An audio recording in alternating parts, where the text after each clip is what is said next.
Ya, untuk membahas mengenai putusan MK ini, kita akan berbincang bersama Ahmad Hoirul Umam, pengamat politik Universitas Paramadina. Selamat sore, Mas Umam. Selamat sore, Mbak.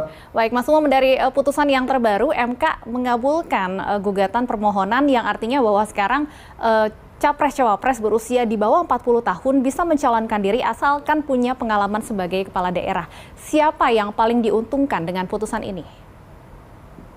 Yang paling diuntungkan tentu adalah Gibran, dan ini adalah sebuah langkah putusan dari Mahkamah Konstitusi yang mempertegas bahwa apa yang ditudingkan kemarin bahwa Mahkamah Konstitusi sebagai Mahkamah Keluarga ternyata terkonfirmasi. Nah, sebenarnya beberapa waktu lalu sudah muncul sejumlah informasi, meskipun masih sifatnya spekulatif, mengatakan bahwa putusan dari Mahkamah Konstitusi tampaknya tidak akan menjamah tentang aspek umur, baik itu umur 40 tahun atau 35 tahun, tetapi kemudian akan masuk di angka dalam konteks aturan pengalaman di level pemerintahan, terutama di kategori elected officials, dalam rumput elected official, sehingga kemudian mereka yang menjadi pimpinan kepala daerah kemudian bisa mendapatkan hak itu. Dan menurut informasi spekulatif beberapa waktu lalu juga, memang yang dikabulkan itu dari gugatan seorang mahasiswi yang berasal dari Surakarta, dan hari ini semua itu ternyata terkonfirmasi. Informasi-informasi spekulatif ternyata mendapatkan kebenarannya hari ini.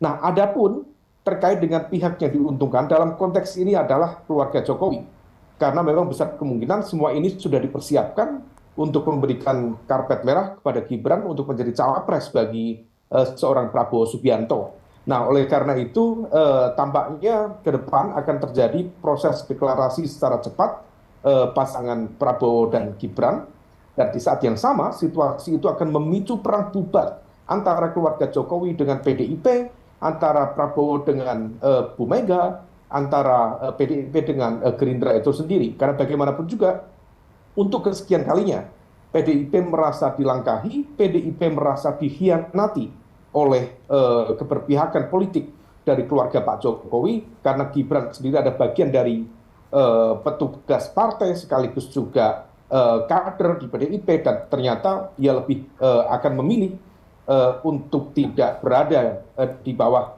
instruksi ketum dan juga konstitusi partai. Oleh karena itu situasi ini menjadi sangat serius, dan akan muncul ketegangan-ketegangan baru secara politik antara dua kekuatan yang per hari ini sebenarnya berada di lingkup koalisi pemerintahan itu sendiri. Akan memuluskan jalan untuk Prabowo Gibran tadi Anda sebut, Mas Umam, dan Anda menduga akan ada deklarasi dalam waktu dekat? Ya, saya pikir deklarasi yang disampaikan oleh Projo kemarin itu hanya bagian dari intro dukungan untuk Gibran sebagai cawapres dari seorang Prabowo. Kalau misal kemudian sekarang pintu bagi upaya untuk memberikan kesempatan bagi Gibran sebagai cawapres Prabowo, rasanya proses percepatan itu akan dilakukan. Salah satunya tentunya adalah PSI. Nah, kita nanti tunggu bagaimana perkembangannya, apakah PSI akan mendeklarasikan secara cepat atau tidak. Tapi by timeline, hari ini praktis tanggal 16, dan kemudian pendaftaran capres-cawapres dilakukan tanggal 19. Baik. Dan tidak ada urgensi apapun untuk menunda, karena bagaimanapun secara aturan legal formal sudah diberikan, sehingga besar kemungkinan Prabowo akan mendeklarasikan cawapresnya, yaitu Gibran Raka Buming Raka, dalam waktu dekat. Mas Umam, yang menarik sebelumnya kan MK menolak dua gugatan dari PSI dan juga Garuda terkait usia minimal 35 tahun, kemudian gugatan Garuda ini atau memiliki pengalaman sebagai penyelenggara negara. Anda melihat apa sebenarnya pertimbangan MK kemudian dua gugatan tersebut ditolak, sementara gugatan pengecualian untuk pengalaman kepala daerah ini akhirnya diterima atau dikabulkan? Ya, kalau kita cermati dari argumen MK, sebenarnya ini kan banyak pihak juga yang kena prank. Karena terkait dengan konteks umur, ya memang betul tidak ada cantolan yang kemudian bisa dijadikan sebagai sebuah rujukan di dalam konteks konstitusi sebagai norma tertinggi dalam sistem ketatanegaraan di Indonesia, sebagai rujukan hukum dalam sistem ketatanegaraan di Indonesia. Tetapi kemudian ketika muncul tafsir, terutama terkait dengan gugatan seorang mahasiswi yang mengaku sebagai fans beratnya Gibran, dia berkuliah di Solo, dan kemudian hal itu dijadikan sebagai sebuah klausul baru dalam konteks memberikan ruang bagi seorang kepala daerah untuk maju sebagai capres-cawapres meskipun belum berusia 40 tahun, saya pikir itu adalah sebuah semacam mengandung inkonsistensi di dalam konteks argumen. Tentu kalau misalnya kemudian kita konsisten bahwa semua itu adalah bagian dari open legal policy, ya seharusnya itu dikembalikan saja kepada DPR dan juga pemerintah untuk melakukan revisi terhadap Undang-Undang Nomor 7 tahun 2017 tentang pemilu. Sehingga kemudian MK tidak perlu kemudian melakukan tafsir secara sepihak untuk memasukkan klausul itu.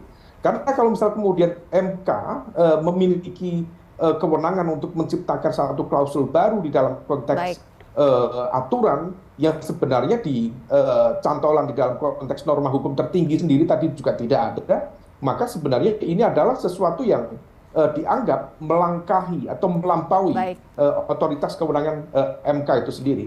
Sehingga kalau misalnya kemarin sempat muncul ide untuk melakukan amandemen terhadap Undang-Undang Mahkamah Konstitusi, hal itu seolah menjadi relevan. Nah, oleh karena itu ini menjadi sebuah situasi yang harus kita cermati bersama. Semua pihak juga harus ambil posisi supaya kemudian tidak terjadi ketegangan-ketegangan politik yang tidak produktif, tetapi putusan dari MK hari ini merupakan sebuah catatan serius bagi perkembangan demokrasi di Indonesia. Baik, kita harapkan tidak ada ketegangan politik seperti yang Anda sampaikan tadi. Terima kasih tentunya Mas Khairul Umam sudah bergabung bersama kami di Berita Satu Sore.